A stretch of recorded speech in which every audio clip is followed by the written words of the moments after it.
Hello guys. आज हम एक नया टॉपिक देखेंगे जिसमें हम एक्चुअल में क्या पढ़ेंगे।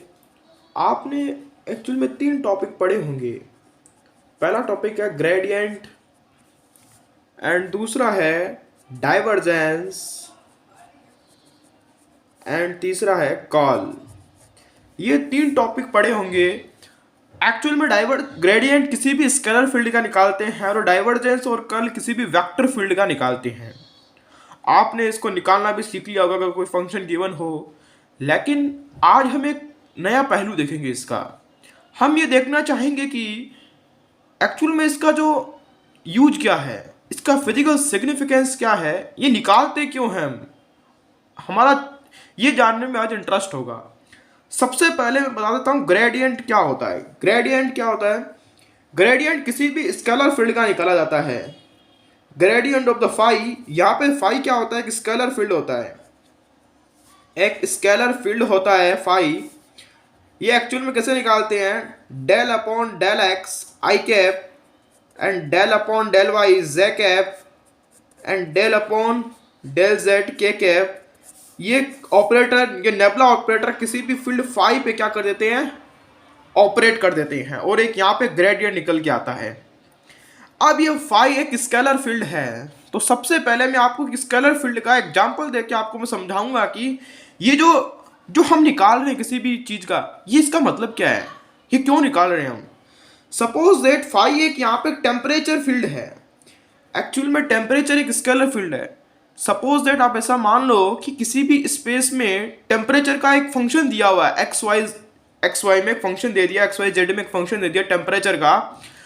अगर हम उस फंक्शन में, जैसे मैं एक एग्जांपल देता हूँ, टी एक्स वाई जेड, ये क्या देता है कि x plus Y plus Z.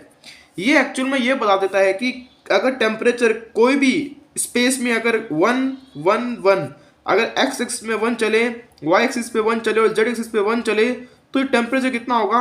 3 degree Celsius होगा। ये डिग्री सेल्सियस दे दिया, ठीक है, 3 डिग्री सेल्सियस होगा। अब मतलब ये इसका स्केलर फील्ड है। अगर स्केलर फील्ड में हम एक्स वाई जेड की वैल्यू पुट करेंगे तो हमें टेम्परेचर की अलग अलग स्पेस पे अलग अलग वैल्यू क्या होगी? मिलती रहेगी। अब हम यहाँ पे क्या देखेंगे? अब हम ये देखेंगे कि ये एक्स वाई जेड की वैल्यू मिल रही है। अब हमारा जानने में ये इंटरेस्ट है कि इस जो टेम्परेचर फील्ड है, जो X Y Z Cartesian coordinate system में डिस्ट्रीब्यूटेड है, ये पूरी स्पेस में फैली हुई है टेम्परेचर स्केलर फील्ड, जिसकी हर एक पॉइंट पे अलग अलग वैल्यू है। अब हम ये जानना चाहते हैं कि एक्चुअल में इस स्पेस में हम कौन सी डायरेक्शन में जाएं ताकि स्पेस के साथ जो टेम्परेचर का जो चेंज है वो मैक्सिमम मिले। ये जो मैं वर्ड कह रहा हूं, स्पेस के साथ टेम्परेचर का चेंज, इसका मतलब क्या हो गया? मैं जानना चाहता हूं del T upon del R, या इसे ऐसे भी ले सकते हो D T upon D R. मेरा अभी जानने में ये इंटरेस्ट है। एक्चुअल में मैं टेम्परेचर का डिफरेंशिएशन जानना चाहता हूं किसके रेस्पेक्ट में? आर क्या है? वो डायरेक्शन है, ये वो डायरेक्शन है जिसमें टेम्परेचर का जो चेंज है वो मैक्सिमम है। अब ये जो मैक्सिमम चेंज निकालना चाहें तो ये कैसे निकालते हैं? ये एक्चुअल में किसी भी स्केलर फील्ड का क्या निकालो? ग्रेडियंट निकाल दो। ग्रेडियंट निकालो मतलब अभी जो टेम्परेचर है, अभी जो फाई है, अभी ये टेम्परेचर फील्ड है। मतलब अगर हमें किसी भी फील्ड का अगर किसी डायरेक्शन में उसका मैक्सिमम स्पेस के साथ चेंज निकालना है को कहा जाए तो हम एक्चुअल में उसका ग्रेडियंट निकालते हैं। हम इसे एक एग्जांपल से समझते हैं। देखो, सपोज दैट ये एक एग्जांपल लेता हूं मैं आपके सामने। एग्जांपल ये है कि जैसे कोई टेम्परेचर है x plus Y plus Z, हम इसका ग्रेडियंट निकालते हैं। इसका ग्रेडियंट निकालो डेल टी, तो ये क्या आएगा? डेल अपॉन डेल एक्स, ये यहाँ पे हो जाएगा 1, डेल अपॉन डेल एक्स ये क्या था? I cap plus j cap plus k cap. ये ऑपरेटर जो अप्लाई करेंगे तो ये आएगा। मतलब ये जो मैक्सिमम चेंज है उसकी डायरेक्शन ये है एक्चुअल में। ये जो मैक्सिमम चेंज है डेल टी एक्चुअल में क्या बता रहा है, जो मैक्सिमम चेंज है उसकी डायरेक्शन ये है, और इसका जो मैग्नीट्यूड है, ये जो del T upon del R है एक्चुअल में किसके इक्वल होता है, ये आपने देखा होगा थ्योरी क्लासेस में, ये एक्चुअल में इक्वल होता है del T upon U unit vector. तो अभी ये यूनिट वेक्टर सेम बन गया, तो ये एक्चुअल में इसी के इक्वल होगा। इसका मैग्नीट्यूड डेल टी अपॉन निकाल दिया, ठीक है। ये आप आगे कैलकुलेशन कर सकते हो, क्योंकि अभी अगर ये बताऊंगा तो वीडियो लंबा हो जाएगा, ठीक है। लेकिन मेरा बताने में अभी इंटरेस्ट ये है कि एक्चुअल में इसका जो फिजिकल सिग्निफिकेंस क्या है वो जानना हमारे लिए बहुत ज़्यादा इंपॉर्टेंट है। अब अगले टॉपिक पे ये जो इसका जो कैलकुलेशन वाला पार्ट होगा न्यूमेरिकल, वो आगे वाले वीडियो में बता दूंगा आपको मैं। अब देखो, अब आगे नई चीज आती है, वो आती है डाइवर्जेंस क्या है। डाइवर्जेंस का मतलब क्या है एक्चुअल में? डाइवर्जेंस वर्ड का मीनिंग ही यही है कि कोई फील्ड का हम ये निकालना चाहते हैं वो कितनी डाइवर्ज कर रही है, उसका सोर्स क्या है, उसका सिंक क्या है, हम ये निकालने में इंटरेस्ट रखते हैं। तो डाइवर्जेंस किसी भी वेक्टर फील्ड का निकाला जाता है। किसका निकाला जाता है? ये किसी भी वेक्टर फील्ड का हम डाइवर्जेंस निकालते हैं। किसी भी वेक्टर फील्ड का क्या निकालते हैं हम? डाइवर्जेंस निकालते हैं। जैसे इलेक्ट्रिक फील्ड हो गई, जैसे मैग्नेटिक फील्ड हो गई, वेलोसिटी फील्ड हो गई किसी भी फ्लूइड की, तो हम डाइवर्जेंस में एक्चुअल में जैसे डाइवर्जेंस कैसे निकालते हैं, ये नेबुला ऑपरेटर किस पे अप्लाई कर देते हैं, डॉट प्रोडक्ट लेते हैं किसी भी एक वेक्टर फील्ड के साथ। तो ये बताता है हमें, जैसे ये del upon del X A X plus del upon del Y A Y plus del upon del Z A Z, ये एक्चुअल में ये बता देता है। अब हम क्या देखेंगे इसके अंदर?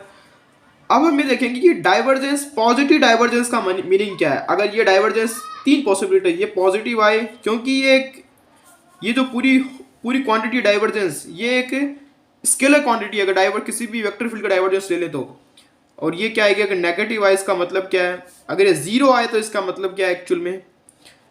अगर ये क्वांटिटी पॉजिटिव आए, डाइवर्जेंस का एक एक्चुअल में जो मीनिंग है, जो फॉर कोर कॉन्सेप्चुअल मीनिंग है इसका मीनिंग एसोसिएटेड है फ्लक्स से। तो फ्लक्स होता है, फ्लक्स, ये कुछ फ्लक्स की तरह ही है एक्चुअल में। जैसे हम किसी भी इलेक्ट्रिक फील्ड और मैग्नेटिक फील्ड का फ्लक्स निकालते हैं। फ्लक्स एक्चुअल में क्या होता है? फ्लक्स होता है किसी भी फील्ड इनटू एरिया, किस सरफेस के करस्पॉन्डिंग फ्लक्स निकालना है, तो उस सरफेस में जो फील्ड का मैग्नीट्यूड है उसको मल्टीप्लाई कर देते हैं एरिया से, वही एक्चुअल में फ्लक्स होता है। लेकिन इसे हम क्या कहते हैं, ये कि यूनिट वॉल्यूम पे कितना फ्लक्स है एक्चुअल में वो बता देता है। एक्चुअल में ये बताता है हमें कि आउटवर्ड, किसी भी पॉइंट पे आउटवर्ड फ्लक्स कितना है, वो फील्ड कितना स्पेस के साथ कितना फ्लक्स बढ़ रहा है, उसका कितना एक्सपांड कर रहा है, ये वो बताता है।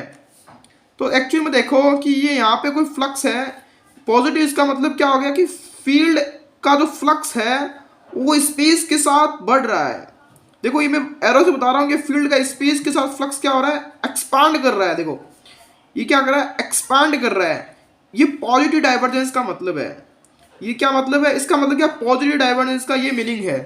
ये कोई इलेक्ट्रिक फील्ड हो सकती है और ये सोर्स है, मतलब सोर्स से जो फील्ड निकल रहा है, इस फील्ड का जो फ्लक्स निकल रहा है वो स्पेस के साथ क्या कर रहा है? बढ़ रहा है। और नेगेटिव डाइवर्जेंस का मतलब क्या होता है कि फ्लक्स सोर्स के साथ क्या हो रहा है? सिंक कर रहा है। फ्लक्स क्या कर रहा है? सिंक कर रहा है। एक्चुअल में फ्लक्स क्या कर रहा है? सिंक कर रहा है, ठीक है।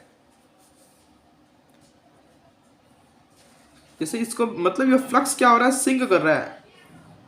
पहले बड़ा था, पहले इसका एरो बहुत छोटा था, मतलब ये जैसे जैसे फील्ड सिंक की तरफ आएगा इसका एरो कम होता जाएगा, ठीक है। ये ऐसा कुछ कर रहा है। और इसका जो डाइवर्जेंस का मीनिंग है, जीरो का मीनिंग, इसका मतलब इसको अगर हम एक डायरेक्शन में देख लें, जैसे एक ही डायरेक्शन में, तो इसका मतलब स्पेस के साथ ये क्या हो रहा है? ये देखो, ये एक्चुअल में ये अभी एरो इतना था, अब एरो और बढ़ जाएगा, थोड़ी देर और एरो बढ़ जाएगा। ये भी इतना था, अभी इतना था, और बढ़ जाएगा। तो ये जो मीनिंग है, ये मीनिंग एक्चुअल में पॉजिटिव डाइवर्जेंस का मीनिंग है ये, ठीक है। नेगेटिव डाइवर्जेंस का मीनिंग क्या होता है? ये तो स्पेस में है और ये किसी एक्स डायरेक्शन में, मैंने बता दिया पॉजिटिव इसका मीनिंग क्या है डाइवर्जेंस का।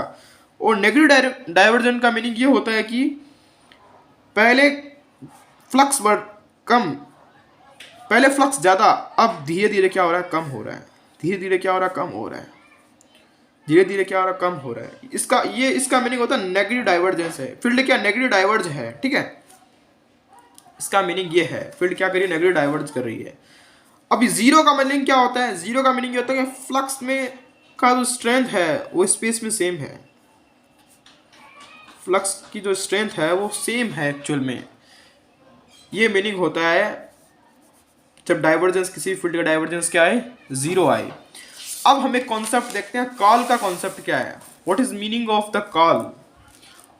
कॉल एक्चुअल में किसी भी फील्ड की कॉलनेस को डिफाइन करता है, किसी भी फील्ड में किसी भी ऑब्जेक्ट को रखे तो उसकी जो रोटेशन पावर है, वो फील्ड उस ऑब्जेक्ट को कितना रोटेट कर सकता है, उसकी जो एबिलिटी है रोटेशन की, कॉल उसको बता देता है।